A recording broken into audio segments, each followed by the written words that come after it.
Pues muy buenas a todos, bienvenidos a un nuevo vídeo aquí de la Mesa de Dan. Vamos a hablar sobre juegos relativamente pequeños. Y digo relativamente pequeños porque no todos son juegos de caja pequeña, pero sí que todos son de corte familiar o familiar un poquitín plus, pero sin el plus. Son de corte todo relativamente familiar, pero son gratas sorpresas. La verdad es que hay bastantes de ellos que me han sorprendido en cuanto a sus mecánicas. Ha habido uno que ha parecido súper chulo, la verdad es que me ha sorprendido para bien. Y como siempre hay una pequeña decepción dentro de estos juegos de la semana. Además una decepción a la cual le tenía muchas ganas y me parecía que iba a ser un juego que me iba a gustar bastante. Pero jova, al final tanto él como su predecesor me han medio decepcionado un poquitín. Pero bueno, ahora veréis el por qué digo esto del predecesor. Sin más dilación, bienvenidos aquí a la Mesa de Dan.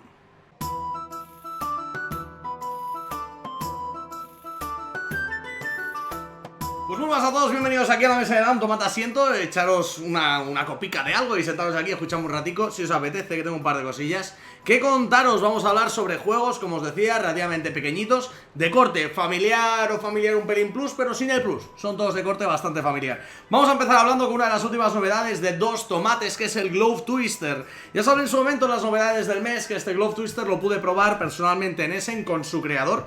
Estaba el creador en Essen, pude probarlo dentro del stand de BlackRock Games, que son la editorial que lo lleva originalmente, y la verdad es que como idea me pareció relativamente chulo y como mecánica me pareció bastante guay.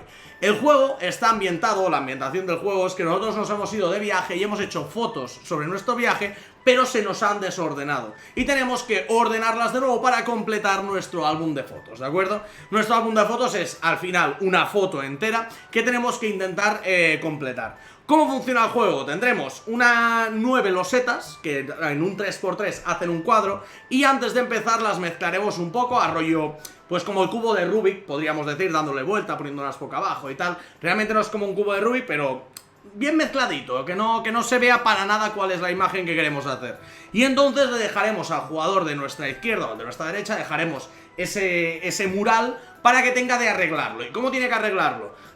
Va a tener que programar unas cartas en las cuales va a tener que ir poniendo qué acciones va a hacer con las losetas que le hemos dejado. Es decir, algunas les tendrá que dar la vuelta, otras las tendrá que intercambiar, otras las tendrá que mover de punta a punta, otras las podrá girar, rotarlas hacia un lado, 90 grados o 180 grados, o hacia el otro lado. Es decir, vamos a tener varias cartas que colocar como programación para nuestra imagen, irla modificando y en unos 3-4 turnos intentar tenerla terminada. El primero que la termine gana. Es un juego en el cual esta fase de programación es a tiempo real. Todos vamos a estar programando hasta que uno termine, que le dará la vuelta a un reloj y les quedarán al resto de jugadores 15 segundos para terminar. La idea me pareció muy chula, sinceramente me pareció súper original la idea del juego, de este Glove Twister, y la verdad es que me moló cuando lo probé dentro de Essen, y ahora cuando ha llegado lo he podido jugar también con mis compañeros y tal, y a los que se lo he enseñado les ha gustado mucho. Así que yo creo que es un juego relativamente guay, que te desarrolla una visión espacial también bastante chula, que sobre todo para chavales, para niños y demás, puede ser un juego que está relativamente bien. Si alguna pega le tuviera que poner, sería que quizás tiene poquitas imágenes. Tiene 2 imágenes, una por un lado y otra por otro, que realmente hay una por un lado que es para todos los jugadores igual y otra por el otro lado que para cada jugador es diferente, pero son relativamente similares y al final la experiencia de juego la puedes tener con 2 imágenes diferentes. Pero por desgracia, pensando en términos de cómo producir ese juego, si tuvieran que hacer más imágenes, por ejemplo 2 imágenes más, tendrían que duplicar la producción, porque tendrían que hacer todas las losetas de cada imagen, volver a imprimir también las imágenes, no se pueden aprovechar apenas componentes de uno a otro y entiendo el por qué únicamente tiene 2 imágenes el juego. Pero me pareció bastante guay este Glove Twister, sinceramente, yo lo veo ahí interesante, sobre todo por la mecánica esta novedosa que implementa y tal, que ya sabéis que a mí normalmente todas las cosas que implementen novedades o implementen mecánicas nuevas me suelen molar, y este Glove Twister me sorprendió para bien y aún a día de hoy, después de haberlo jugado, me ha vuelto a sorprender para bien. Así que Glove Twister, un juego más de corte familiar sencillito. Y este realmente era el de la caja más grande que os iba a hablar. Todos los que quedan ya ahora son de caja relativamente más pequeña. Vamos a hablar de otro que es de caja también bastante pequeña. Me lo enseñaron los Covenant este fin de semana, que pude estar jugando con ellos a juegos de mesa. Una gente majísima. Y la verdad es que me enseñaron varios juegos, aparte de enseñármelos. pude disfrutar de varias partidas con ellos, así que genial. Y uno de los juegos que me enseñaron fue un entremés bastante chulo, un juego de estos de intermedio en el cual nos lo pasamos teta jugando, y es un estilo de juego que a mí personalmente me gusta mucho, que es el Pacu Pacu, ¿vale? Pacu Pacu es un juego a tiempo real de lanzar dados a tiempo real, ¿vale? Y los dados tienen todos, si no me equivoco, eran 4 tipos de caras diferentes. Había una cara que era la cara verde, después había una cara que era la cara roja, y luego había una cara con un 1 y con un 2, si no me equivoco, y ya está, ¿vale? Entonces, nosotros lo que tenemos que hacer es ir lanzando nuestros dados hasta que nos salga una cara verde. Cuando nos sale una cara verde en un dado, todos los dados que tengan la cara verde se los pasamos al jugador de nuestra derecha, ¿vale? Y nos van a ir llegando por la izquierda. En el momento en el que nos salga un número, no pasa nada, volvemos a tirar los dados. Pero si nos sale la cara roja, que es una cara donde aparecen unos platos, tenemos que parar, es decir, pasamos todos los dados verdes y todo, pero antes de volver a lanzar los dados tenemos que parar y tenemos que colocar una pieza de vajilla en el centro. Es decir, es una mezcla de juego rápido, de juego party y tal, de este estilo, ya no tan party quizás, sino mucho más a modo filler, pero una mezcla entre un modo filler con un juego de habilidad. Porque, como os digo, en el centro tendremos que colocar piezas de vajilla. Y hay vasos pequeñitos, todos son vasos pequeñitos, de plástico obviamente, hay platos también de plástico, y hay una especie como de bandejas también de plástico, que son como una mezcla entre el plato y el vaso, pero como un poco más alargado, ¿sabes? Como un vaso pero más achatado. Y tenemos que irlo colocando y apilarlo, ¿vale? En el centro de la mesa. Si a alguien se le cae la torre, coge todos los dados que en ese momento tuviera delante, los tira y gana tantos puntos como los números que saque. Que recordáis que había una cara que tiene un 1 y una cara que tiene un 2. El primer jugador que llegue a X puntos pierde, es decir, si alguien llega a 10, pierde. La verdad es que es una tontería, es decir, el juego es una tontería, como tantos juegos en este mundo que son chorradas, y que la idea es una chorrada, pero es muy divertido. Y eso es lo importante, cuando jugamos a un juego, divertirnos y pasárnoslo bien, y con este Pacu Pacu la verdad es que estuvimos echándole varias partidas entre que terminaban de jugar y demás, y la verdad es que nos pareció muy guay. A mí me pareció muy chulo, y la verdad es que es todo un acierto ese juego, porque con 4 componentes te montas unas partidas y unas risas bastante interesantes. Así que Pacu Pacu, para mí, súper recomendado. También para cortes familiar y familiar low, no familiar plus, familiar muy sencillito también para jugar con chavales y demás, para que hagan la coordinación y demás, está bastante guay. Dicho esto, ya cogemos un poco de impulso. Estábamos ahora hablando de juegos quizás un poquitín más familiares hacia abajo. Ahora vamos a hablar de familiares un pelín más hacia arriba, o que al menos son realmente guays. Voy a hablaros de la novedad que a mí me ha petado la cabeza esta semana. Bueno, tampoco es que me haya petado la cabeza brutalmente, pero que me ha parecido realmente chula, Esta de aquí me ha gustado, de verdad.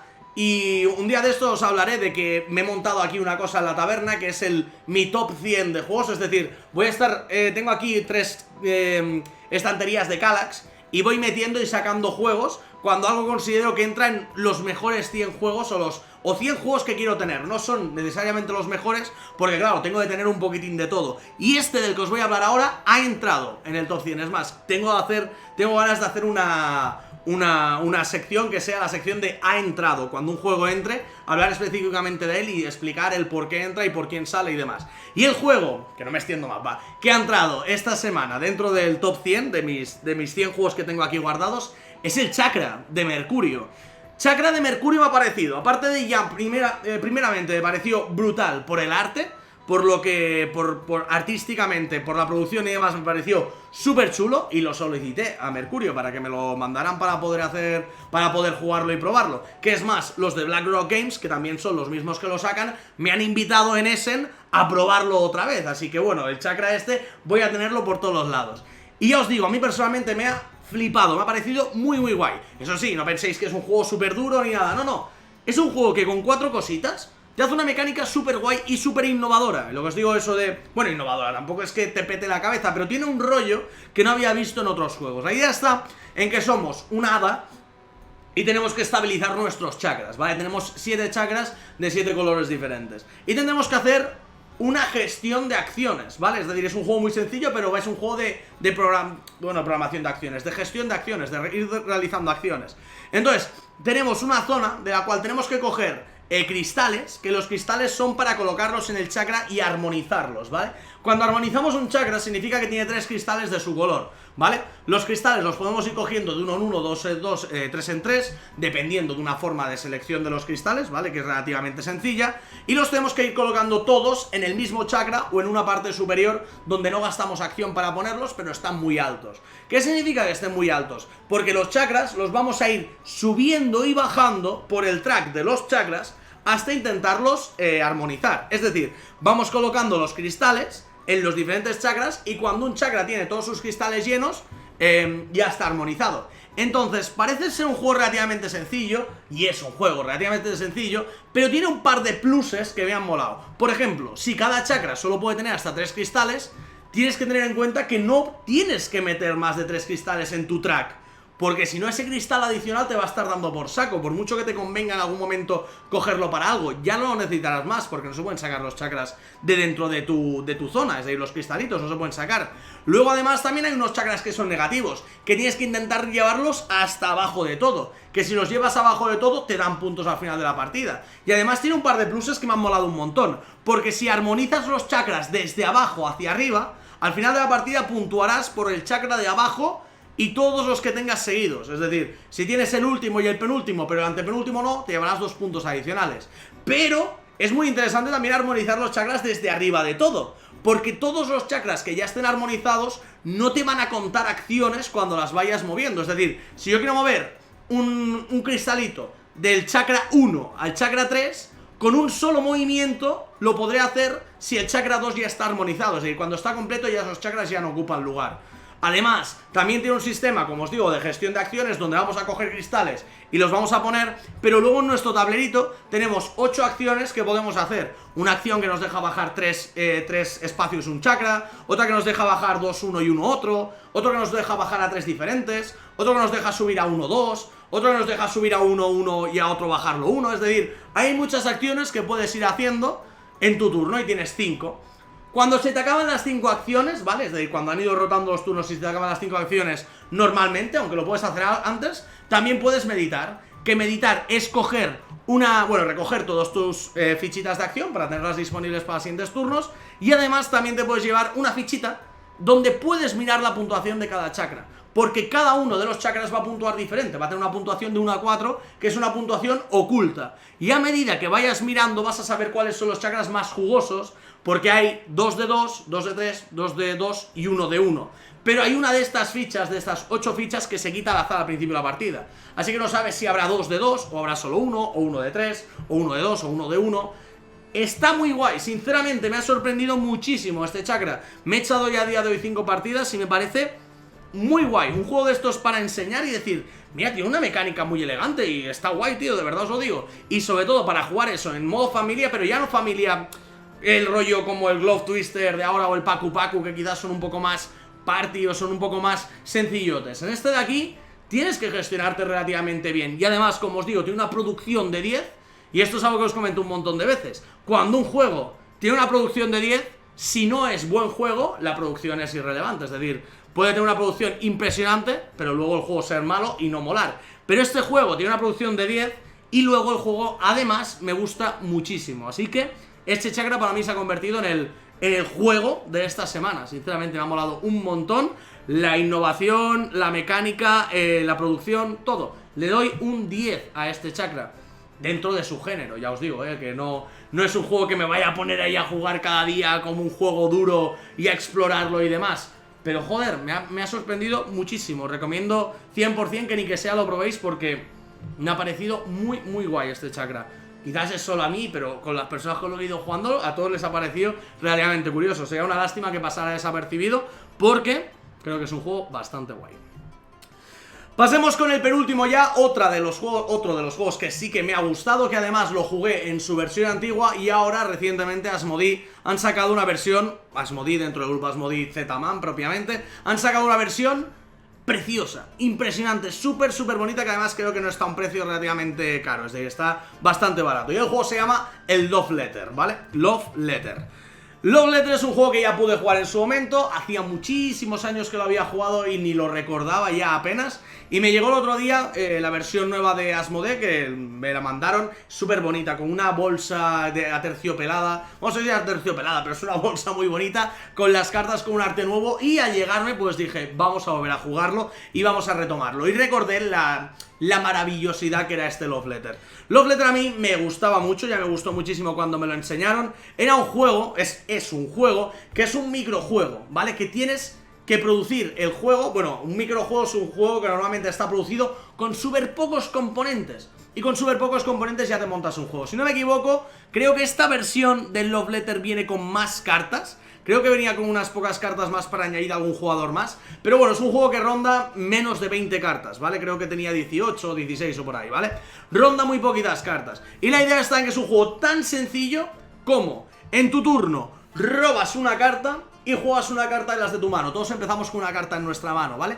Robas una carta y juegas una carta. Y entonces hay cartas del valor desde el 1 hasta el 8 que tienen diferentes efectos. Por ejemplo, el 8, es decir, si tú vas a pegarle a alguien, vale, tiras una carta de tu mano, la revelas, si la tuya es más alta le ganas, pero hay otras cartas que tienen efectos. Por ejemplo, el rey, si acabas la partida con él en mano, creo que perdías, si no recuerdo mal. Luego el guardia hace que el oponente tenga que revelar una carta de su mano y si es más alta la que él tiene en su mano que la tuya, ganas. Luego hay otro que si adivinas la carta que tiene otro, también ganas. Luego hay otra que es la princesa, que bloquea cosas, es decir, todos los personajes, los 8 personajes diferentes, tienen acciones muy sencillas, muy sencillas, pero hacen que el cómputo del juego sea relativamente bueno, la verdad. Y me gustó mucho recordar este Love Letter. Un microjuego que te lo puedes llevar a donde quieras, que lo puedes jugar donde quieras.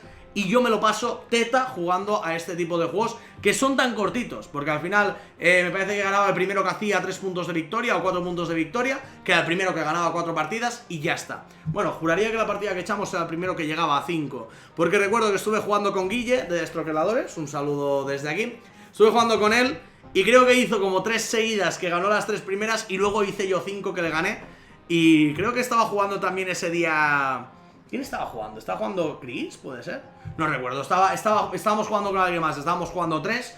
Y bueno, pues fue una partida muy guay. Y ya os digo, lo recordé, me gustó muchísimo. Y bueno, pues lo he seguido jugando y me ha molado mucho este Love Letter. Ha sido un gran redescubrimiento. Un juego que además con el formato ahora que tiene bolsita, te lo puedes llevar a donde quieras. Lo sacas con colegas donde sea. Y me parece, si no me equivoco, que esta nueva versión abarcaba de 2 a 6 jugadores. Así que puedes jugar a 2, que creo que no es su mejor número, pero a partir de 3 el juego ya empieza a brillar. Y ya cuantos más seáis, mucho mejor. Así que genial este Love Letter, la reedición de Z-Man es preciosa. Y es un juego que a mí me encanta. ¡Ojo! Que también he oído a mucha gente que este juego no les suele gustar nada. No entiendo muy bien el porqué. La gente suele decir que bueno, que al ser un juego tan pequeño, que no disfrutan de que es un microjuego, que las partidas, que es una chorrada, que son muy pocas cartas. Están saliendo últimamente un montón de microjuegos con su enjundia, que a mí personalmente me gustan mucho. Y este Love Letter es un juego de ya tiene sus años, pero tiene su cosilla, también tiene su punto de azar, obviamente, es un juego de cartas. Pero ojo que a mí, sinceramente, este Love Letter... ya me lo llevo casi siempre encima porque me gusta un montón jugarlo así en un momentito. Me parece muy guay. Y por último vamos con la decepción de la semana. Como cada semana tiene que haber una pequeña decepción. Y en este caso, como os comentaba al principio, era el juego que yo quería que me gustara muy fuerte, pero al final no me gustó tanto, que es el Cerebria The Card Game, ¿vale? Creo... vamos a poner las virtudes y vamos a poner las cosas malas, pero bueno, si está dentro de decepciones, por algo será. Pero vamos a poner los puntos cada uno y los puntos sobre las IES. Cerebria The Card Game no es un mal juego, ¿vale? No es un mal juego. Lo único que yo creo que como fundamento el juego no está está como mal planteado, porque te venden el Cerebria The Card Game, que uno, no tiene nada que ver con el juego del Cerebria, tiene algunas ideas que las toma del Cerebria, pero en el fondo no son ideas tal cual, simplemente coge nombres y coge cosas del Cerebria, que creo que no se ha hablado nunca del Cerebria en este canal todavía, juraría que sí, no lo recuerdo, pero lo tengo desde hace bastante tiempo y ya os hablaré algún día del Cerebria. Pero es eso, tenemos el Cerebria de juego de cartas que pilla unas ideas de Cerebria, pero intenta luego ser un juego como muy familiar y muy accesible, pero no. Es decir, tú lo que haces es un juego que es un mazo de cartas únicamente y con unos cristalitos y una moneda así de gorda que es flipante, está muy guay. Y tú lo que haces es, al principio del turno, bueno, al principio de la ronda, lanzas la moneda, cae por el lado del sol o la luna, ¿vale? Que son los dos lados de las dos tipos de emociones que podemos tener dentro del Cerebria, lo dejas sobre la mesa y eso es lo que se va a puntuar esa ronda. Entonces, por turnos, los jugadores van a ir cogiendo cartas de la mesa, que hay 3 pilas de cartas de la mesa, y pueden también ir jugando cartas de su mano en su zona de juego, que tienen hasta 4 espacios. Entonces, cuando juegan una carta en su zona de juego, la rellenan con cristales, y los cristales los van a ir retirando para ir haciendo las acciones de las cartas. Las cartas, sus acciones son tan sencillas como roba cartas del mazo, intercambia una carta tuya por otra de otro jugador, mata una carta de otro jugador, es decir, cartas con mucha interacción, mucha interacción. Entonces en tu turno tienes 2 acciones y luego puedes activar a los espíritus o las emociones que tú quieras, ¿vale? Tú tienes 2 acciones, que una acción podría ser robar y la otra podría ser jugar, puedes robar 2, puedes jugar 2, como tú quieras en esa combinación, ¿vale? Entonces tú vas haciendo tus 2 acciones, vas activando tus espíritus y pasa al siguiente jugador y así van rodando. ¿Qué pasa? En el momento en el que se termina una de las 3 pilas que os comentaba que había de robo, vamos a hacer una revelación, ¿vale? Que es igual que en el Cerebria. Cuando hay una revelación, se para un momento la partida y se comprueba una puntuación. Cada uno contará en su zona de juego qué tiene, ¿vale? Si tiene 2 parejas de emociones, si tiene un trío de emociones, si tiene 4 emociones iguales, si tiene 4 emociones todas diferentes. Lo mira y dependiendo de la cantidad que tenga, puntuará puntos del tipo que habíamos marcado, de sol o de luna. Y además sacará todos los cristales que queden también en todas sus cartas y las cartas de su zona de juego se vuelven al mazo, bueno, se vuelven a un descarte y se vuelve a empezar la ronda. El primero que pille X puntos, que es, si pillas de combinación de ambos tipos de puntos, de sol y de luna, el primero que llegue a 7 de cada gana, y si pillas solo de sol o solo de luna, juraría que era que el primero que llegaba a 11 también ganaba. Entonces, ¿qué es lo que sucede? Que el juego así planteado, y cuando me lo estaba leyendo pintaba bastante guay, pero luego se hacía un pelín tedioso. Es decir, me daba la sensación de que habían querido como sobrecomplicarlo todo, porque los cristales que ibas gastando los podías meter en emociones flojas que solamente podían absorber cristales para luego puntuarlos, pero luego además hay algunas acciones que te permiten ir intercambiando emociones. Entonces es como muy frustrante, puede llegar a ser muy frustrante el juego, porque las cartas tienen mareo de invocación. Entonces, bueno, le llamo mareo de invocación, es eso que cuando las juegas no puedes activarlas. Pero tú imagínate que yo pongo una carta y otra carta, ¿vale?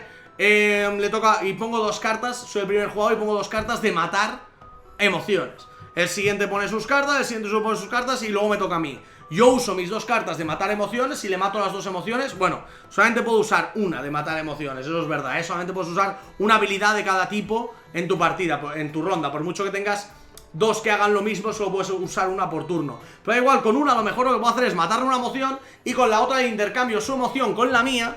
Y yo recibo una emoción llena de cristales y le dejo una emoción vacía de cristales. Es decir, puede llegar a ser muy frustrante el no ser el primer jugador y me da la sensación de que no está del todo bien equilibrado. Es una idea guay, sinceramente. Me parece que la idea es chula, el esto de ir quitando cristales para ir activando diferentes acciones y demás.